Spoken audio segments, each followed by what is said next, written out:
প্রবল রাজনৈতিক বৈরিতার মধ্যে ঐকমত্যের ভিত্তিতে সামনে আগানো কঠিন। রাজনৈতিক দলগুলোকে আলোচনার টেবিলে বসে সমস্যা সমাধান করতে হবে বলে মনে করেন প্রধান নির্বাচন কমিশনার কাজী হাবিবুল আওয়াল।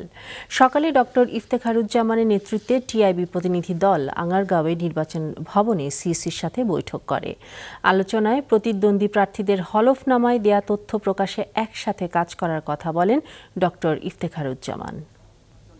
যদি স্ট্যাগারিং করা যায় তাহলে ম্যানেজমেন্টটা অনেক সহজ হয়ে যাবে এবং ভোট কেন্দ্রগুলোকে অধিক সংখ্যক ফোর্সেস মোবিলাইজ করা, ডিপ্লয় করা সহজ হবে, মনিটরিংটা সহজ হবে এবং ইলেকশন কমিশন একা কখনোই সুষ্ঠু অবাধ নিরপেক্ষ নির্বাচন করতে পারবে না যদি না রাষ্ট্র এবং সরকারের পলিটিক্যাল উইল এর সপক্ষে থাকে। স্পেসিফিক্যালি বলেছেন যদি 5 দফা হয় তাহলে নির্বাচন সুষ্ঠুভাবে, আরও সুষ্ঠুভাবে এবং বিশেষ করে ইভিএম যদি ব্যবহার করার ক্ষেত্রে রাজনৈতিক দলগুলির ঐকমত্য থাকে তাহলে সেইটাকে ব্যবহারের মাধ্যমে সুষ্ঠু নির্বাচন, অংশগ্রহণমূলক নির্বাচন করা সম্ভব হবে বলে তাদের ধারণা।